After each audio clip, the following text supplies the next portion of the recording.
Hi friends, Surya மாதிரி சீரியல்லேருந்து சூப்பரான promo வந்திருக்கு. நம்ம அதை பற்றி தான் இந்த வீடியோக்குள்ளே நம்ம பார்க்க போகிறோம்.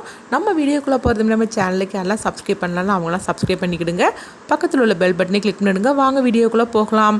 சூர்யாவை தான் காட்டுறாங்க. அப்போ ஹாசினி சொல்கிறாங்க, சூர்யா மாமா நான் சொல்கிறேன்னு தப்பாக நினைக்காதீங்க, நீங்களும் துர்காவும் எங்கேயாவது வெளியே போயிட்டு வாங்க, நான் தேவியை பார்த்துக்கிட்டுதோம் அப்படின்னு சொல்லவும் உடனே சூர்யா ரொம்பவே குழப்பத்தோடு இருந்துகிட்ருக்குறாங்க. அடுத்தது பார்த்தோம்னா அங்கே துர்காவை தான் காட்டுறாங்க. அப்போ துர்கா ரொம்பவே ஹாப்பியாக இருக்கிறாங்க. அப்போ ஹாசினி சொல்கிறாங்க, இங்கே பாரு துர்கா, இப்போ மாமா உன்னை கொஞ்சம் கொஞ்சமாக புரிஞ்சிக்க ஆரம்பிச்சிட்டாரு. அது மட்டும் இல்லாமல் புஷ்பா பற்றின எல்லா உண்மையும் நீ சொல்லிட்டே இல்லை, அவர் அதை ஏற்றுக்கிட்டாரு. அதனால அவர் மனசு சீக்கிரத்திலே மாற்றிடலான்னு எனக்கு ஒரு நம்பிக்கை வந்துருச்சுது. அதனால நீ துர்கா மாமாவை மனசில் சீக்கிரமாகவே இடம் பிடிக்கணும் அப்படின்னு சொல்லவும் இது கிட்டதுமே துர்கா ரொம்பவே சந்தோஷப்பட ஆரம்பிச்சிருந்தாங்க.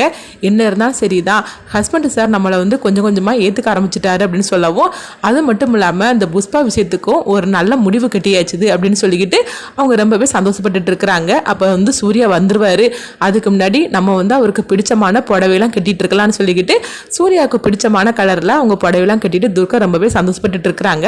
ஆனால் அவர் டைம் ஆக ஆக என்ன இன்னும் காணலை அப்படின்னு சொல்லிக்கிட்டு துர்கா என்னது சூர்யா இந்த நேரத்துல எல்லாம் வீட்டுக்கு வந்துருவாரு, இவ்வளோ நேரம் ஆனதுக்கு அப்புறமா அவரை காணலையே, சரி நம்ம ஃபோன் பண்ணி பார்க்கலாம் அப்படின்னு சொல்லிட்டு சூர்யாவுக்கு ஃபோன் பண்ணி பார்க்குறாங்க. அப்போ சூர்யா ஃபோன் எடுக்கவே இல்லை. அடுத்து பார்த்தோம்னா துர்கா ரொம்ப நேரமாக வெயிட் பண்ணிட்டு இருக்கிறாங்க. சரி ஒருவேளை சூர்யா வெளியே போகும்போது ஹாசினிட்ட ஏதாவது சொல்லிட்டு போனாரா தெரியலன்னு சொல்லிட்டு ஹாசினிட்ட கேட்குறாங்க. சூர்யா இவ்வளோ நேரம் ஆனதுக்கு அப்புறமா அவர் ஆளை காணல, ஃபோன் பண்ணாலும் அவர் எடுக்கவே இல்லை, உங்ககிட்ட போகும்போது ஏதாவது சொல்லிட்டு போனாரா, லேட்டாக ஏதாவது வருவேன்னு சொல்லிட்டு போனாரா, ஆஃபீஸில் ஏதாவது வேலை இருக்கா அப்படின்னு சொல்லி கேட்கும்போது இல்லையே துர்கா என்கிட்ட எதுவுமே சொல்லிட்டு போகலையே அப்படின்னு சொல்கிறாங்க. சரி நீ திரும்பவும் எதுக்கும் ஃபோன் பண்ணிப்பார் அப்படின்னு ஹாசினி சொல்லிட்டு போகவும் துர்காவும் சரி அப்படிங்கிறாங்க. அடுத்து திரும்ப அவங்க 2-3 ஃபோன் பண்ணுறாங்க. ஆனால் சூர்யா ஃபோனை அட்டன் பண்ணவே இல்லை. என்னாச்சு தெரியல அப்படின்னு சொல்லிட்டு துர்கா அப்படியே உட்காந்துட்டு அப்படி தூங்கிடுறாங்க. காலையில் விடிஞ்சிருது. அப்போ தான் சூர்யா வராங்க. சூர்யா அப்போ தான் வரதை பார்த்துட்டு ஹாசினி கேட்குறாங்க, என்ன சூர்யா மாமா நீங்கள் இப்போ தான் வரீங்களா, நைட் அப்போ நீங்கள் வரவே இல்லையான்னு சொல்லி கேட்கும்போது உடனே அவங்களும் வரல அப்படிங்கிறாங்க. பார்வதி சொல்கிறாங்க, என்ன சூர்யா ராத்திரிலாம் இவ்வளோ நேரம் நீ எதுக்காக ஆஃபீஸில் போய் இருந்த, நீ அப்படி என்ன தான் பண்ணிட்டு இருக்கிறேன்னு எனக்கு தெரிய மாட்டேங்குது, நீ ராத்திரி சீக்கிரம் வந்திருக்க வேண்டாமா, நான் உன்ட்ட போகும்போதே நான் உன்னை சொல்லி தானே விட்டேன் ராத்திரி சீக்கிரமாக வந்துரு அப்படின்னு சொல்லிட்டு இருக்கும்போதே பார்த்தோம்னா துர்கா அவங்க வராங்க.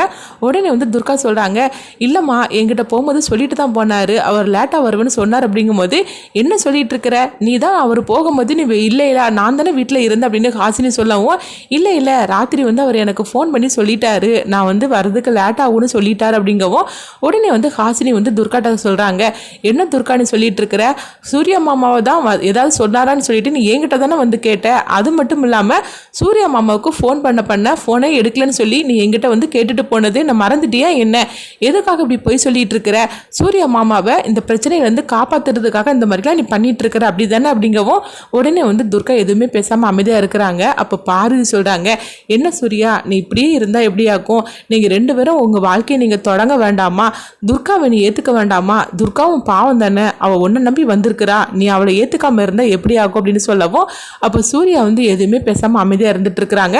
அப்போ பார்வதி சொல்கிறாங்க, நான் சொல்கிறத கேளு சூர்யா, நீயும் துர்காவும் 2 பேரும் எங்கேயாவது ஊட்டி கொடைக்கானல் எங்கேயாவது போயிட்டு வாங்க, தேவியை தான் நாங்கள் பார்த்துக்கிட்டுதுன்னு சொல்லிட்டோம்ல, நீங்கள் 2 பேரும் எங்கேயாவது கிளம்பி போயிட்டு வாங்க அப்படின்னு சொல்லவும் சூர்யா சரிம்மா நான் அதை பற்றி யோசிக்கிறேன் அப்படின்னு சொல்லிட்டு அவங்க போகிறாங்க. என்ன யோசிக்கிறேன்னு சொல்லிட்டு இருக்கிற அப்படின்னு சொல்லும் போது சூர்யா எனக்கு டயர்டாக இருக்கு நான் போகிறேன் அப்படின்னு சொல்லிக்கிட்டு துர்காவை பார்த்துட்டே போகவும் துர்காவும் சூர்யா பார்த்துட்டு இருக்கிறாங்க. இப்போ ஹாசினி துர்கா கிட்ட சொல்கிறாங்க, இங்கே பாரு துர்கா, நீ தான் மாமாவோட மனசை எப்படியாவது மாற்றி நீங்கள் 2 பேரும் வெளியே எங்கேயாவது போயிட்டு வாங்க அப்படின்னு சொல்லவும் உடனே துர்கா இங்கே பாரு அவருக்கு இஷ்டம் இல்லாருன்னா நம்ம விட்டுறலாம், அவரை எதுவும் வற்புறுத்தக்கூடாது அப்படின்னு சொல்லும் போது ஆமாம் அப்படியே அவனுக்கு தகுந்த மாதிரிக்கு நீயும் இருந்துட்டு நீங்கள் 2 பேரும் எங்கேயாவது கிளம்பி போனால் அதனால் ஒருத்தருக்கு ஒருத்தர் மனசு விட்டு பேசி 2 பேரும் நீங்கள் புரிஞ்சிக்க முடியும், சூர்யா மாமா மனசில் நீயும் இடம் பிடிக்க முடியும், சூர்யா இப்படியே தனியாக எத்தனை காலத்துக்கு தான் இருக்க முடியும், நான் சொல்கிறத கேளு அப்படின்னு பார்வதியும் ஹாசினியும் துர்கா கிட்ட சொல்லிட்டு இருக்கிறாங்க.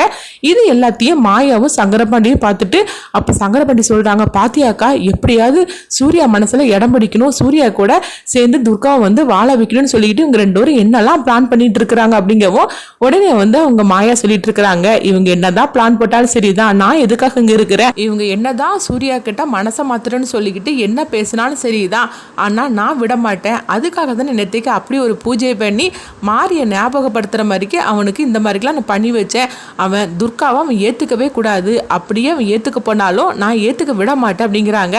ஆமாக்கா நீயும் புஷ்பாவை கூட்டிகிட்டு எப்படி எப்படியாவது மாப்பிள்ளை மனசில் இடம் பிடிச்சி உன்னுடைய ஆட்டத்தை தொடங்கலான்னு பார்த்தேன். ஆனால் அதுக்கும் ஒரு முட்டுக்கட்டையை போட்டு முடிச்சு விட்டுச்சுட்டா.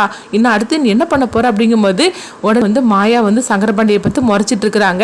சரிதாங்க, நீ முறைச்சிக்கிட்டு இருக்காத, நான் உண்மையை தானே சொன்னேன் அப்படிங்கும்போது என்ன பண்ணாலும் சரிதான், அந்த துர்கா வந்து சூர்யா கூட சேர்ந்து வாழ்றதுக்கு நான் விடவே மாட்டேன் அப்படின்னு சொல்லிட்டு இருக்கிறாங்க. அடுத்து பார்த்தோம்னா சூர்யா ரூமில் இருக்கவும் அப்போ துர்கா வந்து அங்கே போகிறாங்க. உடனே வந்து துர்கா சொல்கிறாங்க, இங்கே பாருங்க, அவங்களுக்காக நீங்கள் உங்கள் மனசெல்லாம் மாற்றிக்க வேண்டாம், நீங்களாவே நீங்கள் இருங்க, எப்போ உங்கள் மனசில் எனக்கு இடம் கொடுக்குறீங்களோ அது வரைக்கும் நான் காத்துட்ருப்பேன் அப்படின்னு அவங்க துர்கா வந்து சூர்யா பார்த்து சொல்கிறாங்க. சூர்யா எதுவுமே பேசாமல் துர்காவை பார்க்குறாங்க. அடுத்து என்ன நடக்க போகுதுன்னு சொல்லி வெயிட் பண்ணி பார்க்கலாம்.